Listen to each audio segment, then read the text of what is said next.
You are listening to Leaders and Legends, a podcast produced by Veteran Strategies and featuring conversations with fascinating and impactful men and women who have shaped our world, our communities, and our history. My name is Robert Vane, Principal of Veteran Strategies, and your host for our discussion. You are listening to Leaders and Legends, a podcast presented by Veteran Strategies, an Indiana-based public relations enterprise, and sponsored by Girl Scouts of Central Indiana, Garmong Construction, Leaders and Legends LLC, the Grand Hall and Conference Center at Historic Union Station, the McGinley's Golden Ace Inn, and NFP, a national insurance broker with strong local content. Our podcast is featured on the All Indiana Podcast Network in partnership with Wish TV. You may find Leaders and Legends at allindianapodcastnetwork.com.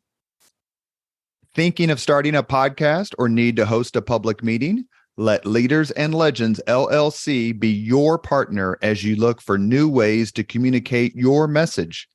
Please contact Chris Spangle or me at leadersandlegends.net. And as always, all our podcast interviews are dedicated to the legacy and generosity of P.E. McAllister. Thank you for joining us on the Leaders and Legends podcast. Our guest today is Gareth Russell. He's one of the most engaging and phenomenal writers I've ever encountered. He came on before to talk about the fizzy life of Queen Elizabeth, the Queen Mother, but I discovered another one of his books, and it's called The Ship of Dreams, The Sinking of the Titanic and the End of the Edwardian Era. I read it completely ignorant, didn't know anything about the Titanic, save for James Cameron's movie, and it's fascinating. I've gifted it to, I think, at least a half dozen people. So if you want me to buy you a copy of this amazing book, just contact me after listening to this podcast. Gareth, thank you so much for coming on again. Robert, thank you so much for having me in that very, very kind introduction.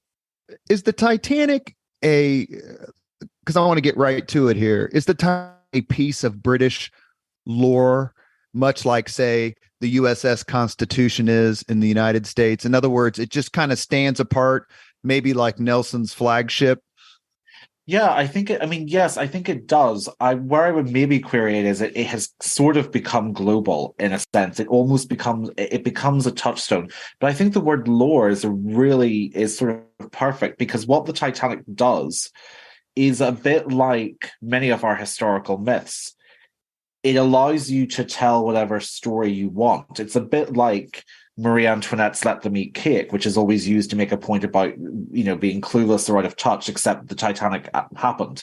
But what I mean is we have these stories where you can touch a certain historical subject and make it more, I don't know if maybe the word's valid or emphatic if you link it to the Titanic. So I do think it has become something much larger in our culture than its parts would suggest, if that makes sense.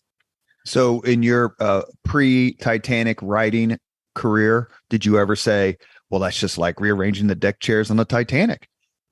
Yeah, I think I actually, funnily, right before I came on, I was recording something about the famine in Ireland in the 1840s, and I said the government's response was like trying to put a cork into the side of the Titanic. And yes, I think actually, many, not even, Robert, in like my work every day, rearrange deck chairs in the Titanic is a standard gripe I have if I think that someone's doing something pointless. Hey, and we'd love to have you on to talk about the supposed potato famine, because there really wasn't. No, it's interesting. So what we were looking at was that it was the blight, and really that there obviously was a kind of a pebble over the landslide, and then very complicated, but the government's response coupled with the infrastructure, etc.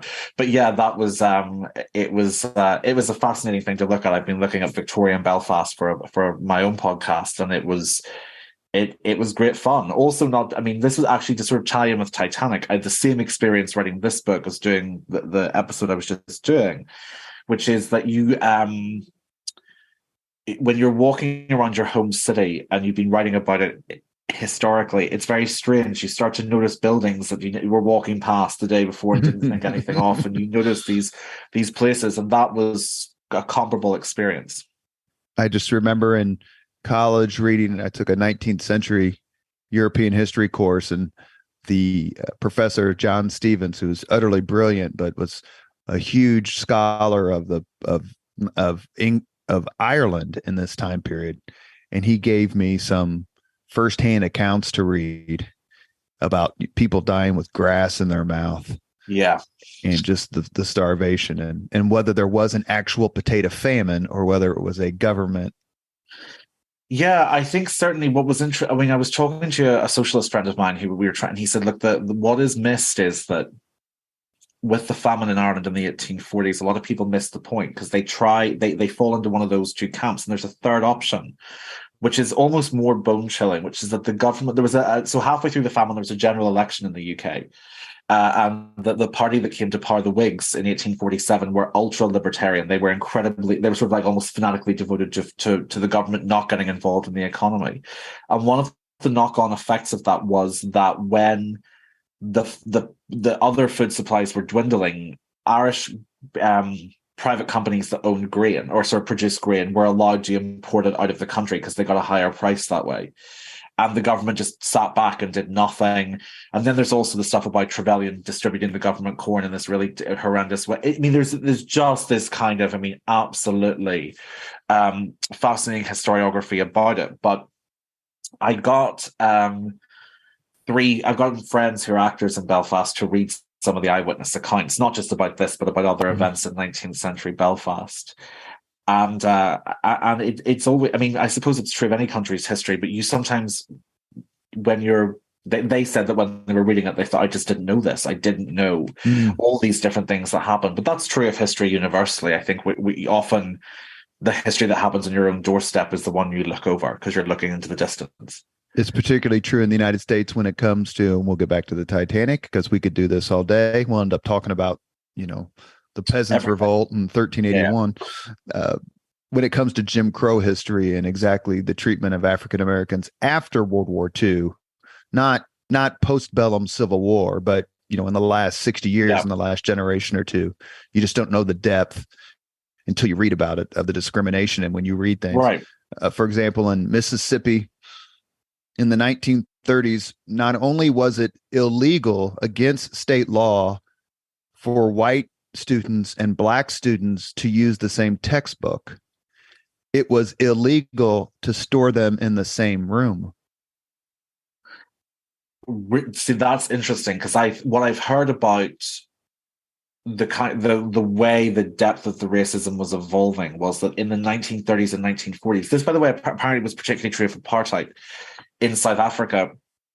They tried to justify it or expand it by using sort of pseudo-medical conspiracy theories that you couldn't have books touching the two races. Yeah, that would make that would make sense with what I've heard of because actually I think what was interesting about racism is that we have this idea that it's getting less over time. And if you look at the 1930s and 1940s, it actually intensifies and takes it on a different hue.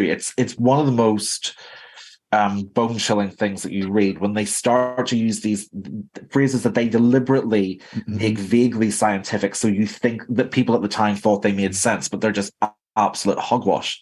And you would think that they, American slavery, much like the Holocaust, is its own particular thing. But I would argue that in its own way, the post-bellum and certainly early to mid 20th century Jim Crow status, not only in the South, but in other places, is equally as horrid because you think that we would have known better by now.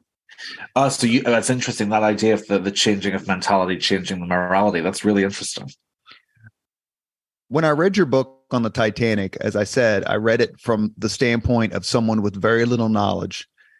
And what I enjoyed so much about the book, but is how you painstakingly take the reader through, and not laboriously. It's like a ride. How it's built, why it's built, what's going on in terms of shipbuilding throughout the world at this time. I'm a big fan of the Robert Massey book, Dreadnought, that discusses the Anglo-German naval race of the late 19th and early 20th century. What is happening in the shipbuilding world where it's basically an atmosphere of, I'm going to try to top you? Yeah, that's it. I mean, look, what's interesting is that the dreadnought race that you mentioned is obviously the military race between the British and German empires. And essentially what's happening in commercial shipping in passenger liners is the dreadnoughts in a dress is probably the best way I can describe it, which is that you're seeing now what I will say, sorry, also just slightly separately, is what happens with some of these ships is that luxury liners, they do it a little bit with royal families' private yachts as well. The military will test out technology that they can covertly, particularly engine speed, etc. The Russian Navy, for instance, tries a new kind of engine in the Tsar's new private yacht. And actually, they think that's probably why it was made so soon after the last one. But and because also a lot of people will not, foreign governments won't be spying on luxury liners that you're putting this new technology into. And Britain really does that with a ship called the Mauretania that was the fastest that they built. But what is happening with these companies, and particularly the British and German companies, is that they start doing a kind of constant one-upmanship. And it's almost like, if you think of them as neighbors, one of them gets a nice new garden ornament. The next one then decides, well, I'm going to redo the driveway. Then someone adds on a new conservatory. And that's what they're doing. So in 1897, Germany really feels Britannia's ruled the waves long enough, militarily and commercially, and they bring out a luxury liner called Kaiser Wilhelm de Grosse, named after the Kaiser's grandfather. And it's the first with the 4 funnels that we think of as intrinsically linked to the idea of luxury liners. And then they bring out 3 more, all named after members of the German imperial family. And Britain is stunned, really stunned by this. I mean, they didn't really think anyone else could do it but them. That does seem to have been the level of shock. And so the British, in this extraordinary moment, Parliament agrees to subsidize a private company, the Cunard Line, to build ships that are faster and larger than the German passenger liners, the largest, the imperial ones. And so the Lusitania and the Mauretania are born. They have to be built by British firms. The technology goes past the military. They get subsidized running costs as well, not just building costs. And left out slightly in the cold is our friend who's climbed into bed with capitalism, the White Star Line, who is still technically a British company. The ships are British, but the shares have been bought by JP Morgan and his shipping conglomerate, the International Mercantile Marine. And what the military can do, big money can do even better. And so to combat the threat from these Cunard sisters, White Star is given a huge amount of money by their parent company, IMM with JP Morgan, to build ships that will retaliate to every kind of rival. And so that is how the Olympic, the Titanic, and the Britannic come into being. These 3 ships that are going to be half again as big as the Cunard ships. And so really they are the result, the Titanic is the result of a weaving together of diplomatic tensions and capitalist competition at the same time. But I mean, certainly for me, watching that kind of Kaiser Wilhelm de Grosse versus Mauretania tension, it does just seem like a dress rehearsal for the First World War. Those tensions, the complete lack of trust there. Would it be overstating it to say that more than 100 years later, the sinking of the Titanic and its construction and its leadership and its aftermath are still very controversial subjects? Yeah, it's not overstating it at all. And part of that goes back to your first question, which is, has it become part of lore? And people become wedded in history to stories. We become wedded to a version of events. And the Titanic has become, on the one hand, the morality tale. It's often used in Christian sermons as an example of the arrogance of man against the hubris of man. the hubris. It's essentially it's the Tower of Babel at sea. That's what the Titanic is in those sermons. It's also used very much as a warning against the dangers of capitalism. It's used allegedly as a metaphor for the cruelty of the rich. I mean, it's a politicized and theological metaphor. But the Titanic has also become, I think, fairly tenuously, if you look at the actual evidence, but the Titanic has become the leading star in a litany of conspiracy theories, and there's dozens of them. And what's interesting is, I mean, I like to speculate outside of the book. I can do this. This is part of the joy of doing part of the joy of doing things like this. But I'm always really interested in the intellectual acrobatics people perform to try to find this is the reason it sank. Or there was a fire burning too strongly in the engine rooms, the steel, the rudder, the rivets. It was deliberately sunk as an insurance fraud. It was deliberately sunk because someone wanted to start the Federal Reserve. All these things, and they try. Spangle, did you hear that? That's right up your alley. Yeah, you put a bit of ice there and hope someone hits it. But I think you have all of these many theories trying to find a reason why it sank. And I still think there's an element of us that is unconsciously, collectively running from this bone-chilling lesson that the Titanic gives you, which is, I argue in the book, there was nothing really deficient in its construction. There's nothing that the Titanic really did apart from go too fast, which is no small thing. But really, I think all those conspiracy theories are trying to say this is why it sank, because the alternative, which I think is what happened, is you can build the best possible thing that you can. We can do that. And if nature decides to flick her arm across the table, she's going to knock down every piece we have. And that's the lesson I think all these conspiracy theories are unconsciously running from. That there is at the core, the Titanic is controversial because the message that it gives us is to some degrees one of hopelessness, which is, if you don't listen to the warnings about the potential impact that nature can have on you, you will lose. There's never been a struggle where nature didn't win. Is the Titanic controversy fueled by the fact that it was branded as unsinkable? That's a really good chicken and the egg question, because I know there are some historians who will say, really, the unsinkable thing, no one was saying that until after it sank, and it was so the breadcrumb trail towards it was that when it and its slightly smaller sister, the Olympic, were entered into service,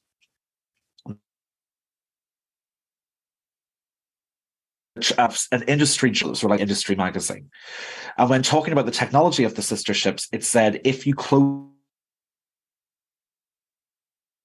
after the Titanic sank, obviously White Star Line really put stress on.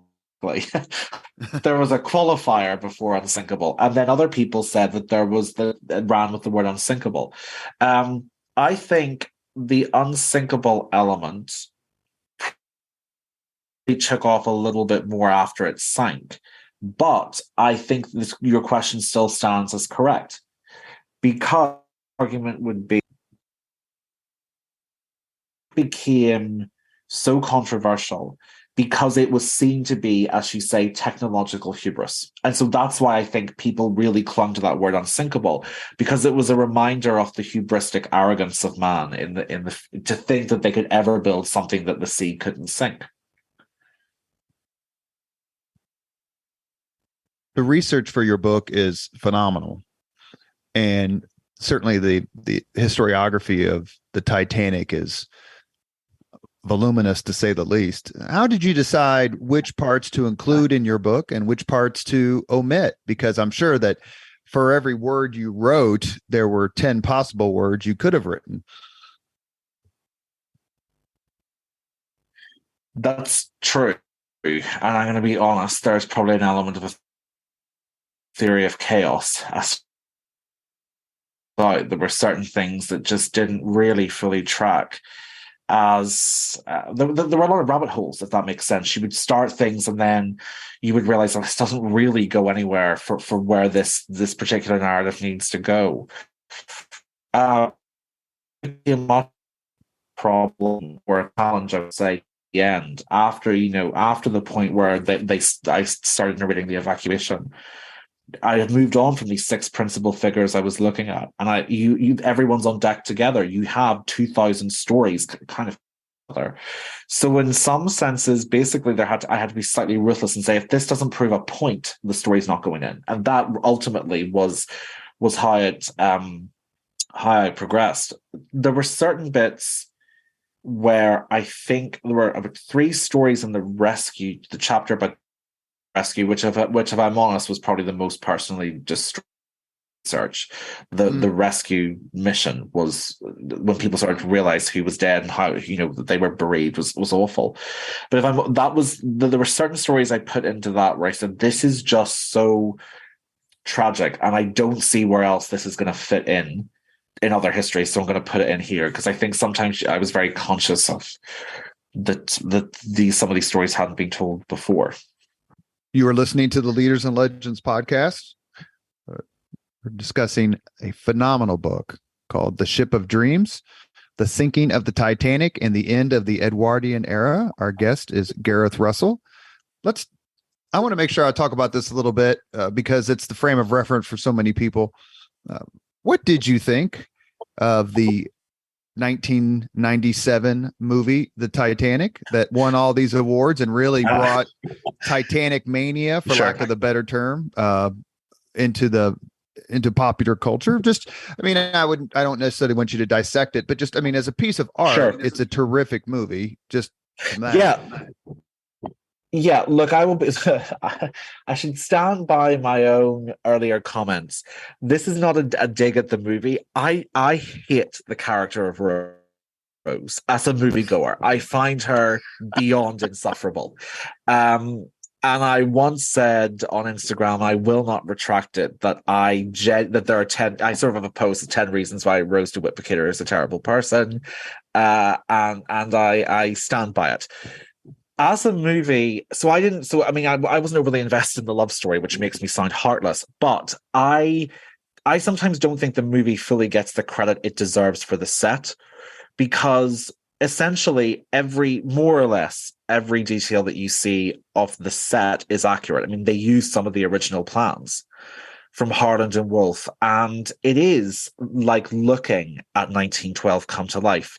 Some bits of the script are a bit wobbly, but generally speaking, I think it is a really beautiful, well acted epic, and to me, it's like an old Hollywood film. It really is. It's long. It's an extraordinary visual feast. So in that sense, I think you can tell Cameron's love for the Titanic as the ship, because really it is kind of the third character. It's opulent, is how I always. You that's the perfect word. You go overseas and see some of these castles or cathedrals or manors or whatever. You just can't possibly imagine. My kids and I took them to Versailles about 4 years ago, and I said, forget every beautiful building you've ever seen in your life, because you're not going to be thinking about them while you're in here.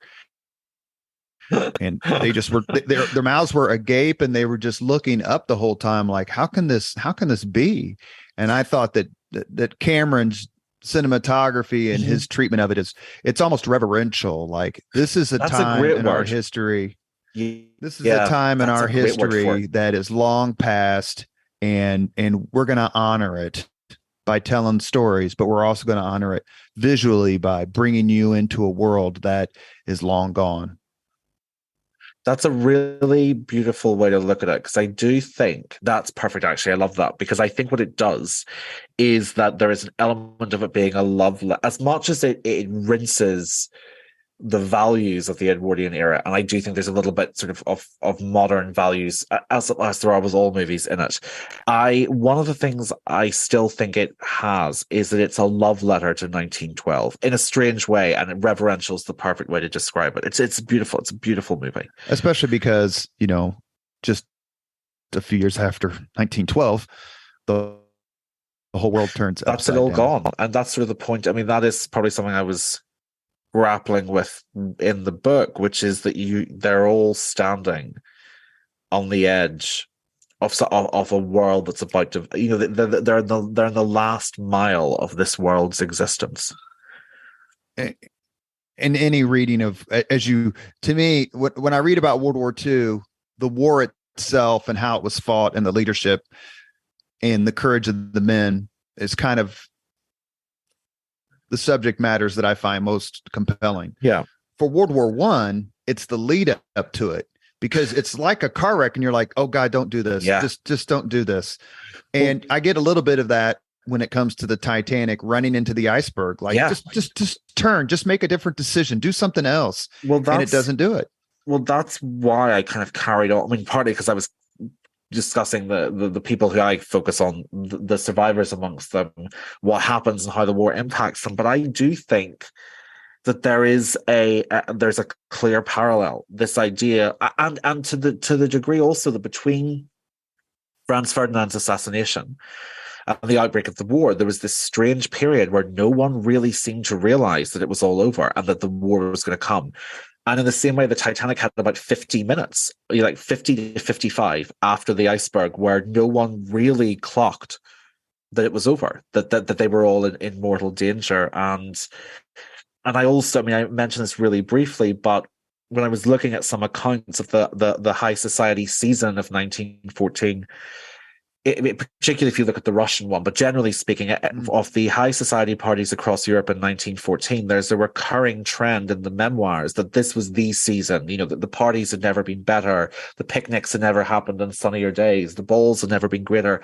And the Titanic survivors do that about the Sunday that it sank. The dinner was the best dinner of the trip. The sky was gorgeous. And I think that in both elements, the memoirists are indulging sort of an emotional nostalgia, because it becomes the best because it's the last in their memory, and the ship is about to sink. And in so many histories, whether it's Barbara Tuchman's or I don't know, I've read probably about 15 to 20 books on the beginning of World War I. Most of them, The Pity of War is a really good one. The Sleepwalkers is another terrific book. They talk about, Europe's actually, after years of not getting along, Europe's actually getting along in 1914. Things are better than they have been for a while. And you could make the argument that the metaphor for the Titanic is, we finally, the third class cabin steerage on this ship is actually better than most places second class. And it's interesting enough that the Titanic wasn't full, which I didn't know until I read your book. I thought it was completely full, and it wasn't even close, as I recall. Correct. But the Titanic was kind of the apogee of the pre-war luxury class. And so many of the people who were on the Titanic died. And then so many people who survived the Titanic were then ravaged by World War I. Yeah, it's interesting. And that's, I mean, you think they survived this in April 1912. There's 2 years and a little bit until the war comes. And there is a pathology of tragedy that shoots through the early 20th century. Because if you have this figure survive the Titanic, then there's the First World War. And if they survive that, then there's the Great Depression. And if they survive that, then there's the rise of fascism. And if they survive that, then there's the Second World War. And it's just this sort of, I don't know if you're familiar. I think it's in, I can't remember which Indiana Jones movie this is in. Where is the one where he switches the idol at the start? Is it The Last Crusade? Well, the very first one where he switches the idol and then the boulder. And then the boulder, that's the first. Right. That's Raiders of the Lost Ark. Raiders of the Lost Ark. So, which was actually when I watched the most as a kid. Yeah, that to me is like the 20th century for a lot of people. It's just this boulder bearing down on you, and you're constantly, and some of you outrun it, but it just feels like they're always running from something for the really from about 1912 to say about 1945. And interestingly, one of the figures that I looked at, Jack Thayer, who was born as sort of East Coast American old money, in his memoirs, and he writes this in the 40s, and I don't think that's coincidental. Looking back from the 1940s, Jack Thayer pinpoints the Titanic. I think he probably overstates the Titanic's role in this historically, but not emotionally. And he says that's the day the Edwardian era ended, because every certainty we had shattered. And from then on, from the day the Titanic sank, it just seemed to him as if the world was getting faster and faster and faster, and more unsettled. And so I do think that after the Titanic, there is a sense of a shattering of certainty, that the First World War is that times 1,000. I think a lot of people say Europe was getting on better than it had for a very long time. I think a lot of people thought, as with the point about unsinkable that you made, I think a lot of people thought that war was unthinkable between the European great powers by that stage, and again they were wrong. You mentioned the Edwardian era. Yeah, that's obviously named after Edward VII, the son of Queen Victoria. I think he's king. Was it 1901 to 1910? Yes, correct. And he's fondly known to history as Edward the Caresser. Yes, he was a ladies' man. So talk about the Edwardian age. It really was kind of the apogee of British power in the world. Yeah. In a lot of ways. They were certainly an arbiter of peace while being a colonizing power. They had reckoned with the rise of the United States, and basically 100 plus years of antipathy had pretty much gone away by this point between the two countries. Brother Jonathan, as we were called by our British cousins. But what was the Edwardian age, and why you said it ended?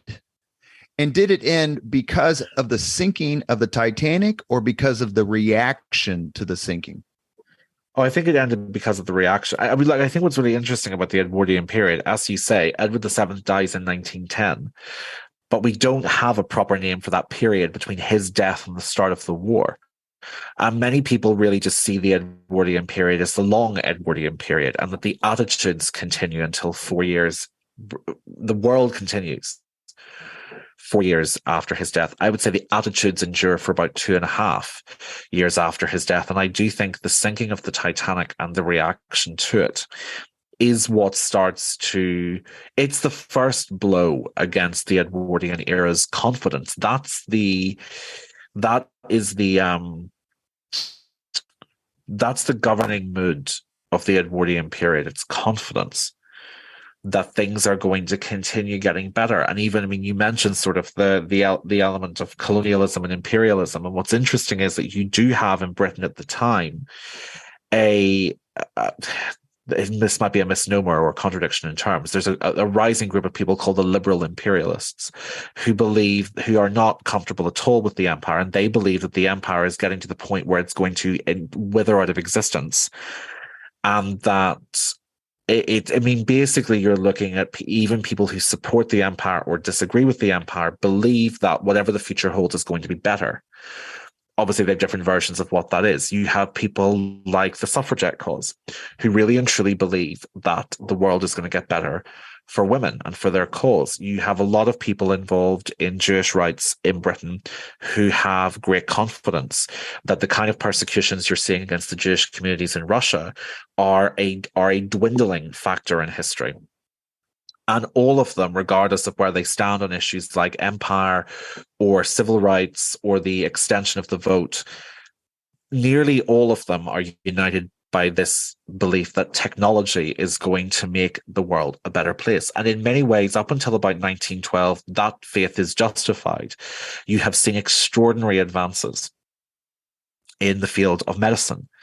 And of course, in communication, the fact that you can send telegrams across the Atlantic or from ships as they're crossing the Atlantic, the fact that it's possible to travel from, to get on a train in London at night, go into your little bedroom, fall asleep and wake up in Scotland, where before that would have taken a week. The world is shrinking and becoming more accessible. and more hopeful because of technology. That's the pervasive view. What they don't seem to have clocked is that technology always gives with one hand and takes away from the other. And they're not looking at the ways in which these strides in technology are also being applied to warfare and to military technology. And the warning sign for Europe should have been the American Civil War. They should have seen what things like the changes in weaponry did there, and they weren't paying any attention to it. But broadly speaking, there is a confidence that the world is going to get richer.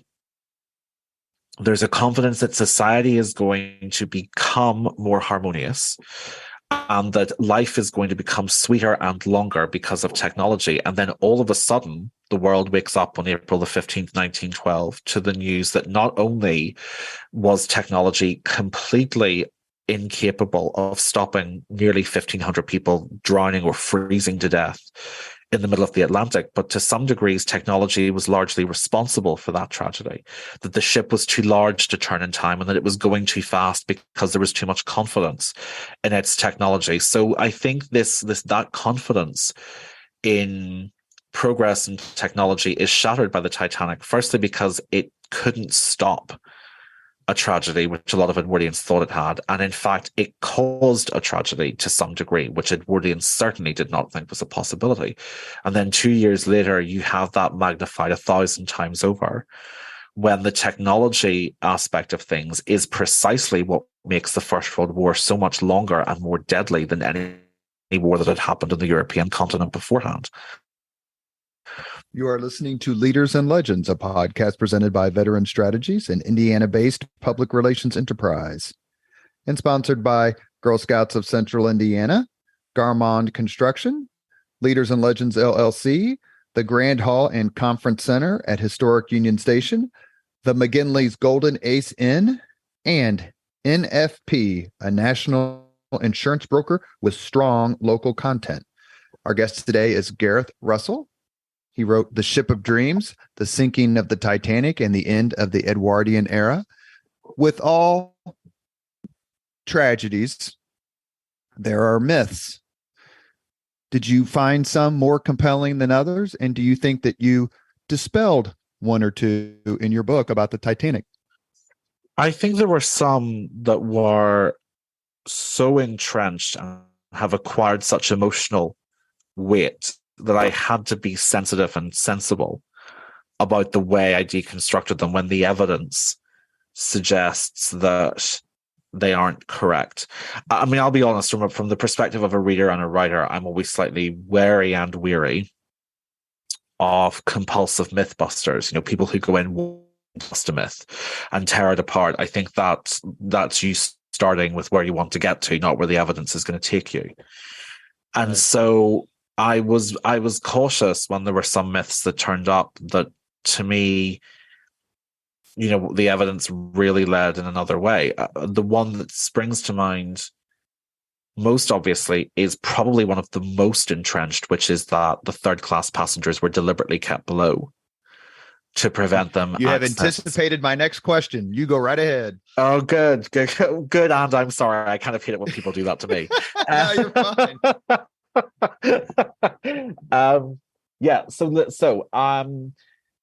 That was probably the one that stood out the most to me, as because what you don't want to say is, you don't want to look like you're trying to downplay the tragedy of the loss of life, and you have to but you also have to factor in things like the work of statisticians and historians who've said gender was a bigger factor to who lived and who died than class.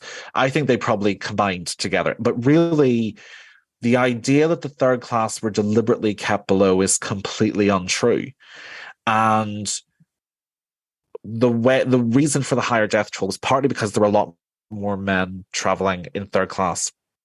The other reason that was a lot that really, and this is probably the one regret I have about the book, I think I should have been a lot harder on Captain Smith than I was when I reread it. But the captain did not tell the crew who dealt with the passengers that the ship was sinking. And the third class public rooms were at the back of the ship. So the last bit of the ship where it became physically clear as it tilted downwards that something was wrong with the Titanic. And there were crew there who were completely unaware that this was an evacuation situation, that actually you needed to get as many people off as possible. And also because of US quarantine laws at the time, the physical layout of the ship was designed to keep first and second class separate from third. And that was in consequence of a cholera epidemic at an emigration port in Germany 20 years earlier. And since then, there had been a rule that third class had to be kept separate in terms of socializing, really. And otherwise, everyone had to go through Ellis Island when they arrived. And obviously, first class passengers and second class didn't. That's part of what they were paying, was to avoid that. And so that's why if you look at the Titanic, where the first and second class could promenade or take the air, their decks were right next to each other, separated by a very low fence. Third class were quite a bit back on the stern.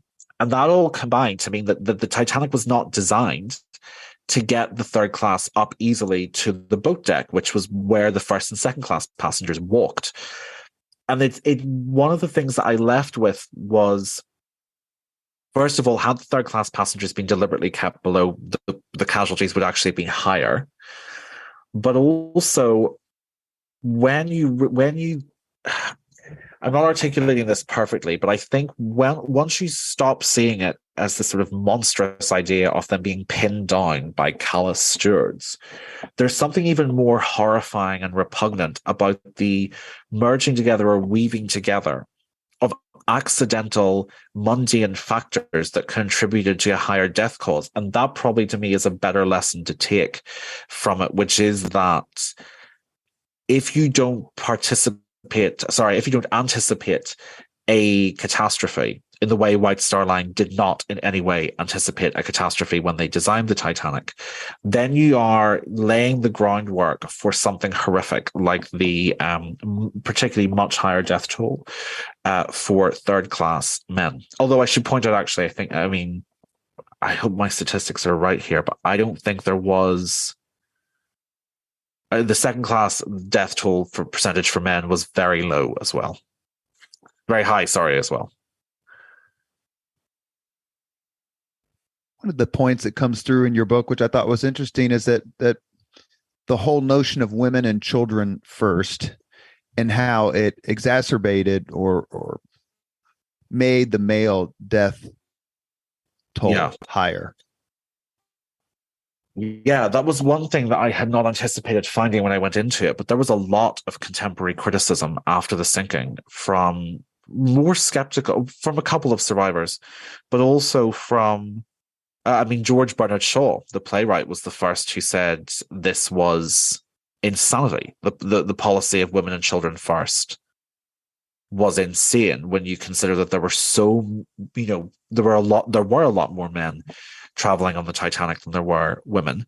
Part of the reason for that is that it was still generally a custom among immigration from Western Europe to the United States for men to go ahead first and to sort of set up a home or a job, and then their wife, fiance, or children would follow. And obviously, generally because of Edwardian attitudes towards gender and society, it was still fairly rare, not unheard of, but it was less common for women to travel on their own. Right. So for a variety of reasons, there were many more men on board. And also, I should point out the crew. With the crew, they outnumbered the women. I think it was, it's not even 9-1 really.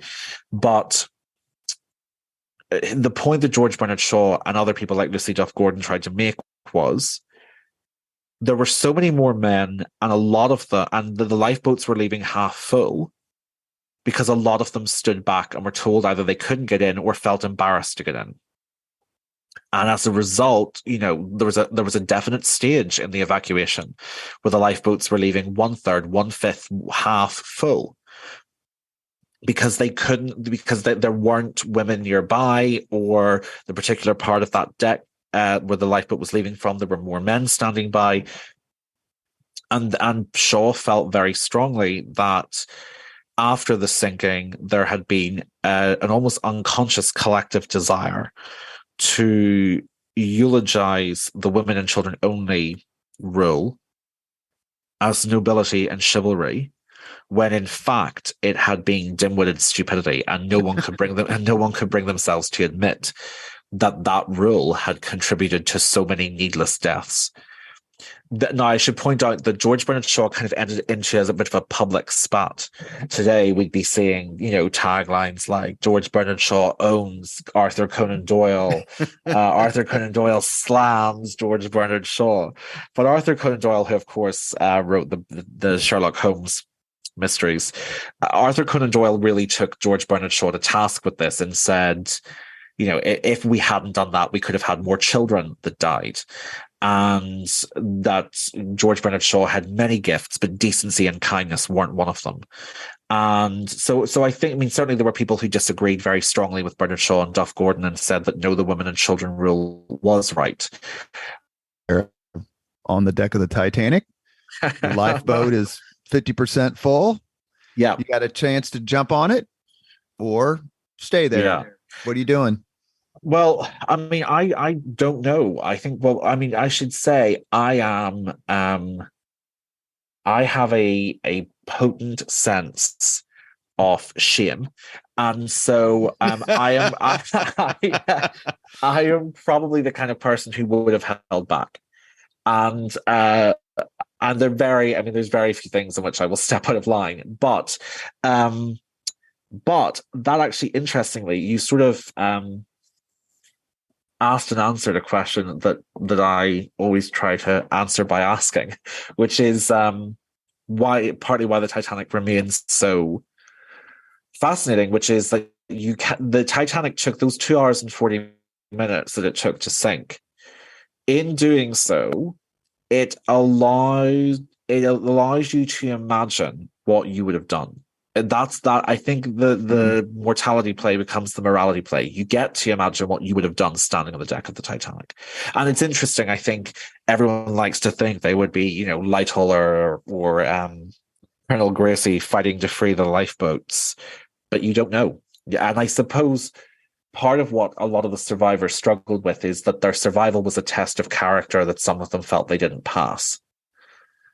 And that's, I think, that was part of the tragedy, that a lot of them, I think, quite unfairly lived with guilt for the rest of their lives. Let's jump right into that, because I got 3 folks I want to ask you about. Hit me. First is J. Bruce Ismay, otherwise known as J. Bruce Ismay, who is definitely, I would say, other than the iceberg, the greatest villain of the Titanic story. Sure. Who was he? How did he become a villain? Yeah. And what do you think of his historical reputation and how he was treated contemporaneously? Where I think William Randolph Hearst pointed am I getting this right? He printed a list of everyone who died. He hated Ismay. They had a falling out, hated him, printed a list of everyone who died, and then printed a list of everyone who survived, except he only printed one name, and that was Bruce Ismay. Yeah. So he was taken down by the future Citizen Kane. And so look, one of the things I will say is that when you're trying to redeem someone, temper someone's reputation, you don't have to make them a saint. Bruce Ismay had many feelings as a character. I don't imagine I would have wanted to go out for a drink with him or sit across from him in the restaurant on the Titanic. That would not have been something I would be keen to do. He was theatrically full of self-pity, an emotional masochist. I mean, he absolutely loathed himself, and that became very clear in some letters I found and included in the book. He was, I think, an intensely awkward person. He was kind of ritually humiliated by his father, who founded the White Star Line Company. And Ismay was on board without his wife. The marriage was sort of disintegrating. And he helped with the evacuation.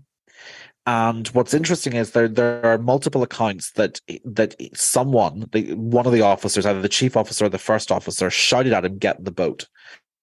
because there was no one else on the deck at the particular time when he famously jumped into the lifeboat. But Ismay was low. I mean, his life was ruined. I mean, his life was absolutely destroyed. He, friends slammed doors in his face. He was publicly castigated at the American inquiry more than the British inquiry. And certainly if you look at, I mean, if you go back to the James Cameron movie, he is unquestionably the villain in that. He is the one who urges the captain to go faster, which the real Ismay doesn't seem to have done. He is the one who really is cast as the patient zero. Yeah, do you get the sense he's the personification of capitalism? Oh yeah, he is. He's the effete. He's the effete, smug face of capitalism. He is the man who makes the mess and then runs away from it. Part of to answer your question about his historical reputation, it's because he lives, really. There's no one else. He's the highest ranking public figure that survives. The captain is dead. The designer is dead. Many of the crew, the senior officers, are the chief officer and the first officer are dead. Ismay is alive. And there needed to be someone to take the blame for this. And it's him. And look, and Ismay does not help himself because, as I say, an intensely awkward man.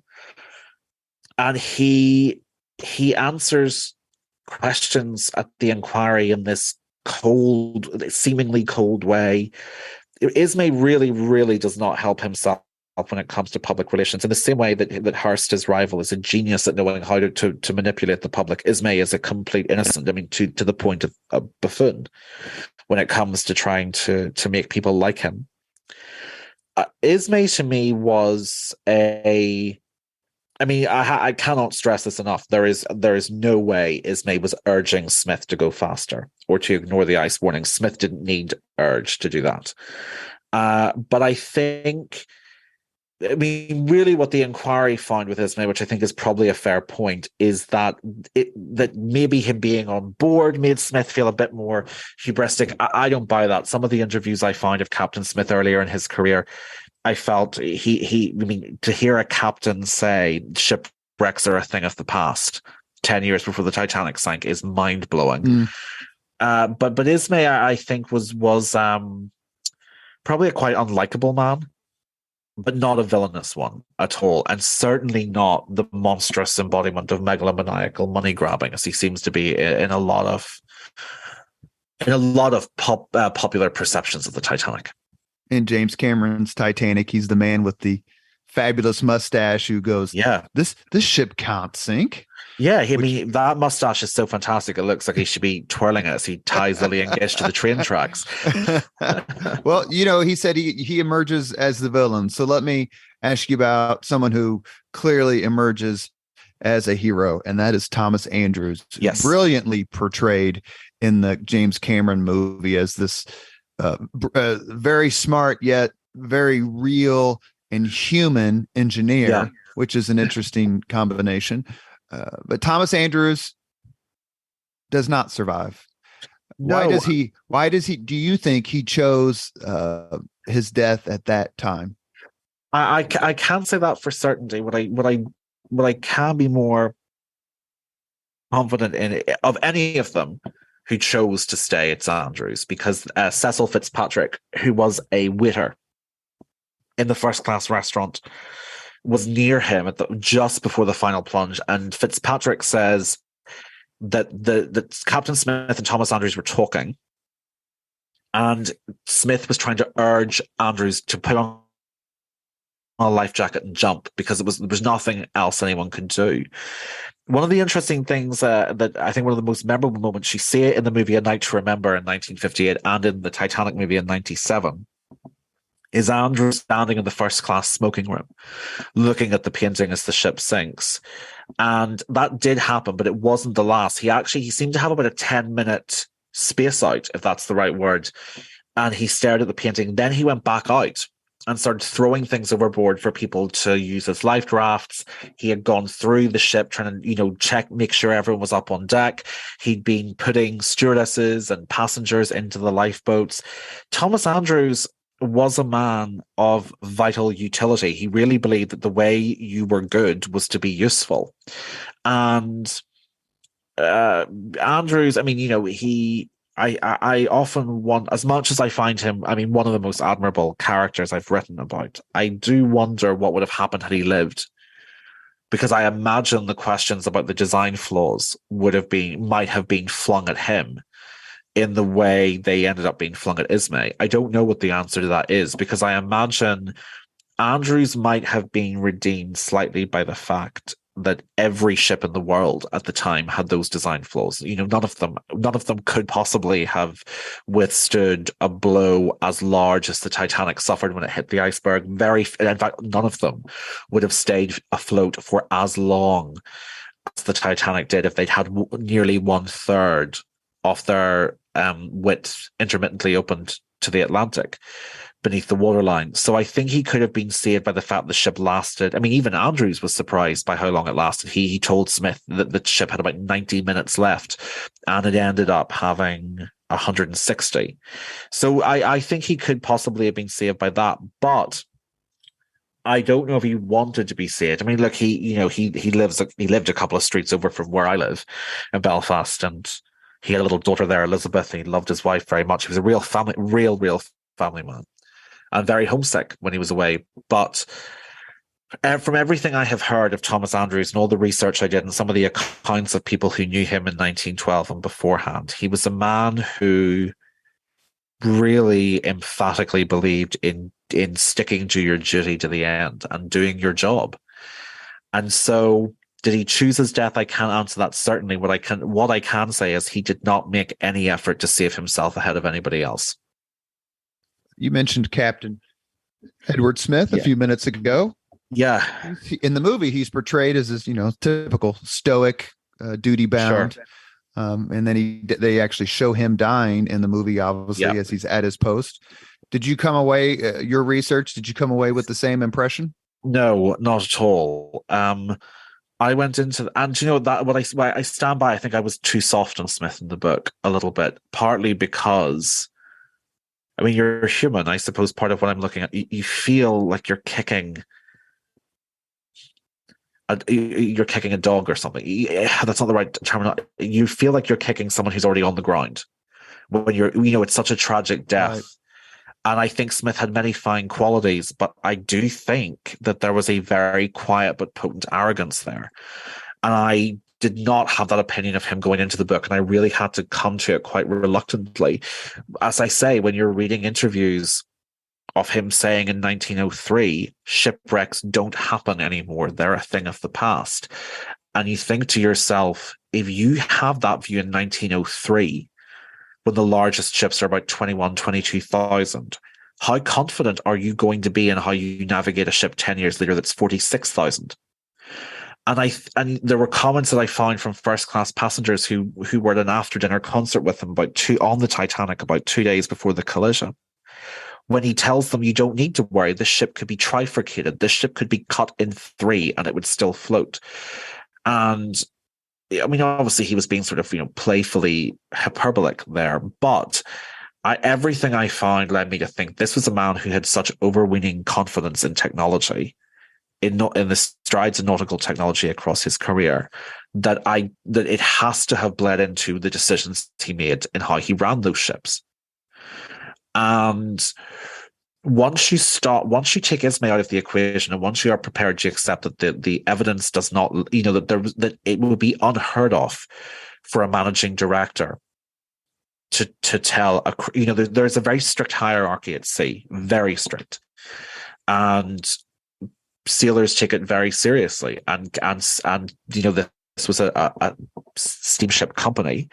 Once you take out of the equation Ismay being the puppet master, and Smith sort of being like the benign Santa Claus at sea as he's regularly presented, you're left with a very fallible and believable character who had too much faith in the technology he'd seen, who made some really egregiously terrible decisions about how he navigated the Titanic. When you are receiving ice warning after ice warning from the ships passing you, saying there's a big ice field ahead, and you don't slow down. In fact, you're planning to speed up the next day to test the boilers. You have to say, in all fairness, that there was an extreme dereliction of caution before the collision with the iceberg, and after the collision with the iceberg, there was a dereliction of duty because, as I've said, he did not impart the seriousness of the situation to the crew, which meant that the crew were not evacuating the passengers with the efficiency and urgency that they should have. So, and I try to say in the book, and I do still stand by this, I do think that there are ameliorating circumstances. Firstly, it was perceived nautical wisdom at the time that the only thing you slowed really big ships down for was fog. And the ships were so strong that the best thing to do was to get them through an ice field as quickly as you could, which seems utterly insane in the aftermath of the Titanic. And I should point out that there was a rear admiral in the US fleet, I think called Chadwick. I mean, a ridiculously wasp name. The man was like Frederick Esnor Chansnick or something. I mean, really, kind of like an East Hampton name. And but he did say, no, that's not standard. That is a view held by some people, but it's lunatic not to slow down when you're told there's a massive number of icebergs ahead of you. The other extenuating circumstance, I would say, in regard to the evacuation, is that I do truly believe that Smith was concerned about panic, about causing panic. And to that point, I'll give I can't put myself in his position, but I do think I kept the gloves on a little bit with Smith in the book. And, maybe that's a good thing. Maybe you err on the side of caution and kindness, but I do think he made some truly horrendous decisions that he was not there to take the blame for. So Ismay ended up taking that blame in the inquiries. I will also say that Smith did not die at his post. Cecil Fitzpatrick it is very clear, as are other people on the deck, that he jumped or was washed overboard during a particular moment where the ship suddenly dipped. It was not required of him to go down with the ship. The kind of de facto suicide at sea is more of a myth. Basically, once you get to the point where there's nothing else the captain can do, abandon ship, every man for himself, that's the point he could go. And I do believe I can't say whether he jumped or was swept overboard, but it's very clear from what Cecil Fitzpatrick saw that Smith was trying to get Thomas Andrews at least, to consider saving himself. And I think that was the point at which Smith vanishes from the records, sadly. We have a few more minutes with Gareth Russell, the author of The Ship of Dreams, The Sinking of the Titanic, and the End of the Edwardian Era. I'm going to mention three more villains who aren't who's, they're its. If you want to give me just a minute or two on those. Sure. First one is the lifeboats. The second one is the rudder on the Titanic, which is blamed, I think, specifically in the movie. And the third villain is SS California. Californian. SS California. So the lifeboats, great question. This is another one that kind of changed my mind as I went through it. First of all, there weren't enough for everyone on board, but it probably wouldn't have made much difference if there had been, because there wasn't time to launch them all. They were still trying to launch the last four emergency craft, admittedly, when the ship entered its final plunge. Some of the lifeboats actually went off upside down. So really, the lifeboats, I would argue that, and this is obviously not insignificant, I think if they had more lifeboats, they probably would have been able to save about another 100 or 150 lives maybe 200 in the limited parameters that were left with the time. But ultimately, there was not enough time between the call to the boats and the final plunge, or the point at which the Titanic entered into a really rapid final descent, after which launching the lifeboats became impossible. So the lifeboats ultimately would not have made they would not, even if there had been enough for everyone would not have lived.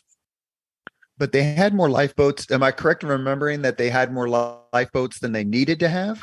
Yeah, they That did. was required by law. They had less than Thomas Andrews had recommended that they have. They had more than the law required them to have. So the Board of Trade Regulations in the United Kingdom at the time, and this is an indicator of the rapid advances in maritime technology, they were out of date because of how much the ship's sizes had changed, but they measured it in tonnage, and anything 10,000 and above had to have 16 lifeboats. The Titanic was 46,000 tons. And but they had 20. They had marginally more than they were required to. Thomas Andrews and Alexander Carlisle, his predecessor at Harland and Wolff, had suggested more. I should point out there were some naval experts afterwards who said the Titanic has led people to think that lifeboats will save everyone if there are enough, and there aren't. And sometimes double stacking the lifeboats can cause hazards during evacuation, something that did become clear in the sinking of the Lusitania in 1915 and the sinking of the Britannic in 1916, when the ships kind of veered over on their side and the top row collapsed into some of the bottom row of lifeboats. So there were problems with the overstacking of lifeboats that happened after the Titanic, but yes, they had more than they were required to, less than they were advised to. Rudder. Poor rudder. So poor rudder. The rudder was marginally smaller than it would need to be for 2023 requirements, to the best of my knowledge, but it was not a sort of limp fin at the back of the ship by any stretch of the imagination. It was not, even had the rudder been a bit bigger, it wouldn't have made enough of a difference to save it. The night, really, the lack of a moon that night was a big problem, but their speed was the biggest problem. So the rudder really wasn't as big. Ironically, the small rudder wasn't as big of a problem as it's been made out to be. And finally, the SS Californian. Robert, you just absolutely threw me into a landmine as we leave. We were talking about how controversial this is. I know, but I tried to dance through that no man's land in the book. Okay, yes. So the Californian was a small ship that was near the Titanic. How near is contested. And the argument is that the Californian had turned off her wireless at night, had stopped because of the ice, and didn't turn on the wireless, and could have saved the passengers on the Titanic had the wireless on, or if its officers hadn't, I don't know, mistaken the distress rockets for a fireworks display, which again, insane. But I don't know I do know where I stand on the Californian. I do think it was there. Some people have said that there potentially was another ship nearby that was illegally there, and that it was the ship people saw in the distance from the Titanic. It's not an insane idea. It just doesn't fully convince me. A more interesting idea is that the captain of the Californian, Stanley Lord, allegedly was quite draconian. And because he was asleep, the officers seeing the distress rockets weren't sure what they were. And so they didn't want to wake him because they feared his temper. That's potentially true. It's what killed Stalin. Yeah, it's I don't know if I'm absolutely honest. I don't know if I think the Californian probably was close. I think again, though, it was following a fairly standard protocol. It was a tiny ship.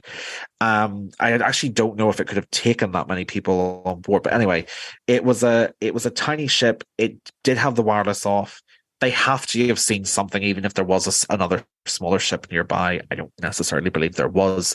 But even if there was, the Californian officers have to have seen something that indicated that there was a big ship near, not really nearby, but nearby enough that they could see maybe rockets going off or something.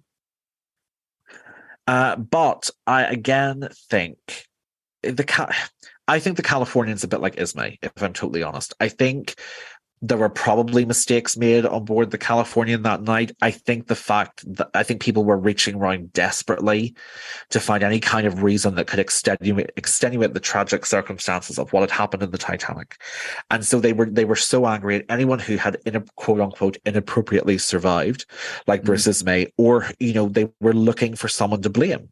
And that's when they landed on the Californian. And again, regardless of what you think of his temper or whatever, Stanley Lord's life was destroyed by this speculation that he was the man who slept through the sinking of the Titanic and could have saved hundreds of lives. So I do think it was nearby. I don't think it can really be held culpable. The reasons for the tragedy of the Titanic happened on the Titanic, not on the Californian. So then, other than missing the iceberg, how could the scope of the tragedy have been avoided? Both the sinking and the aftermath. I mean, God puts you on the Titanic 2 hours before it hits it hits the iceberg at what, 11 something, I think, at night. Yeah, 11:40. Yeah. So how could all of this drama have been avoided other than, okay, we're just going to steer the ship 50 feet in a different direction? There isn't any. That's the chilling part of it.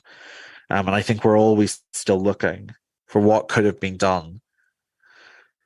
What could have you're maybe talking about saving a couple hundred lives if the lifeboat evacuation had been better organized.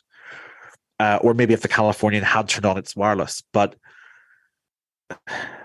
the full 1,496 who died, I don't think they all could have been saved. And I think many ways, and we're scrabbling around for different reasons, it's to avoid, there's something chilling and terrifying about dread inevitability. And I think the minute the ice made contact with the hull, that was it. I think that other people disagree with me. Some have good theories as to why they disagree with me, but I think the minute the first rivet popped out because of the iceberg, it was that the tragedy had started, and that there was nothing that you could do. You could soften different bits of it by, Smith telling the crew it's sinking, get them up. Mm-hmm. And I think maybe you could have saved potentially 350 more lives. No small feat by any stretch of the imagination. But I don't see anything that could have been done from the minute it hit the iceberg that all 1,496 people would have been saved. And this is not a fair question, which we specialize in those here. Sure. Leaders and Legends podcast. So how do you chalk up if you had to apportion blame, bad luck, incompetence, God's will? How would you say that if you had to slice it up and give it a percentage, how you could do it? I make a point of never trying to speak for God. I think he has enough people who but you're Irish. I know, but we've learned to listen, not speak. God's way. Do you know what? I think if you're gonna ask me incompetence and bad luck, it's a bit like a gin and tonic, really. I don't know what's going to make me sound like an alcoholic, because I was about to say it's 50-50. It's not. Do not make that gin and tonic. That's far too strong. No, I think it is 50-50, if I'm honest. I think it is a mixture of really bad luck. Things like the lack of moon that night, the milder winter in the Arctic in 1911, the fact that it was a growler iceberg, so they look darker anyway. The fact that it was a really calm night, there was no wind, so the waves weren't even breaking around the rim of the iceberg. So usually you can see like a white rim of waves. That wasn't there. I think everything that happened on that night was bad luck. I think in terms of incompetence, time and time again, it's the speed with which it was running. And it wasn't, as I say in the book, it wasn't trying to break the record for crossing the Atlantic. It technologically wasn't capable of it. They deliberately designed the Titanic to go a day slower than the Speed Queen, its rival, the Mauretania, because that way you could provide more amenities and you could get people there without, being more comfortable. And in fact, actually, some of the second class passengers who'd previously traveled Cunard said they would take the extra day because the ship wasn't rattling in the way the Speed Queens did as they raced across the Atlantic. That's interesting, because it comes through in your book how important luxury and comfort was to the builders of it, and obviously to the passengers. Totally. I mean, look, if someone's going to say to you, do you want to kind of tremble slightly for 5 days, or do you want to get there in comfort in 6? I would take the 6. And certainly that's what White Star marketed themselves as. Not the fastest, not the slowest either, but not the fastest, but certainly the most comfortable. You know, it was steady over speedy was really the motto. And in that regards, 100%. I mean, I think that it wasn't trying to break the speed record, but it was trying to test its engines. And that's what Smith was doing. And to not slow down when you have that many ice warnings to me is incompetent, really incompetent. And so it's a 50-50 mix of circumstance and very, very poor human decisions. Circumstance and context, I guess, is the or circumstance and incompetence, as she said. That's the mix. One of the things, and this is my last question or comment. I want you to just take a few minutes to chat about it. I believe this was in your book and not in any of the other articles I read to prepare for this podcast. But this was a pretty common route for ships to travel. Yeah. And in the days or the day or whatever after the Titanic sank, ships coming down this way could see dead bodies. Yeah, there was they diverted some of them immediately. You know, one of the ships that left New York, say when the story broke, to change route. The ones that were en route didn't have time to do that. And then the anecdote, or the incident that's most bone-chilling, was a German luxury liner called the Bremen that first of all saw the iceberg. They saw red paint smeared across an iceberg in the distance. But first-class passengers were up on deck and they looked down and they could see floating bodies. And several passengers on the Bremen fainted. It was so distressing. And that was just before the White Star Line had already hired a Canadian trawler to go out with teams of morticians, and a clergyman to go out and start recovering the bodies, bury at sea the ones that weren't, were too decomposed or damaged, and then bring back to Canada to arrange burial on the other ones, as many as they could find. And so there was a window of a few days when the Titanic dead were floating around the wreckage site, and there were ships, most memorably the Bremen, that saw them.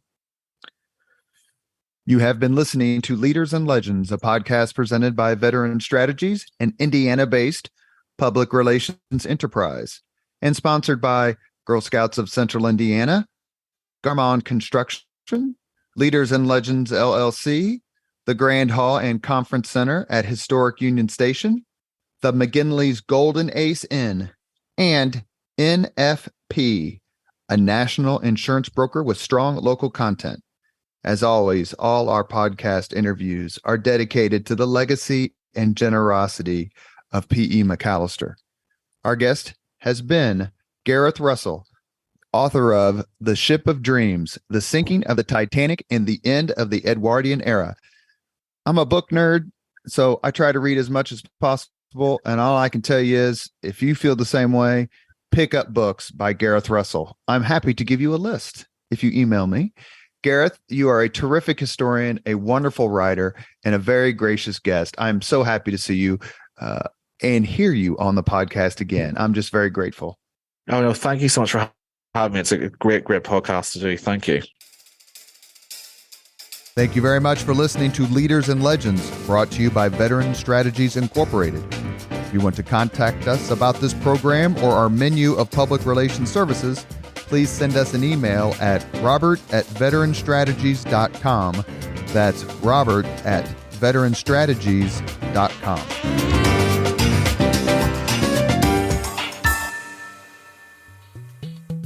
This podcast was produced and edited by Chris Spangle and Leaders and Legends LLC. If you're interested in starting a podcast or taking yours to the next level, please contact us at leadersandlegends.net.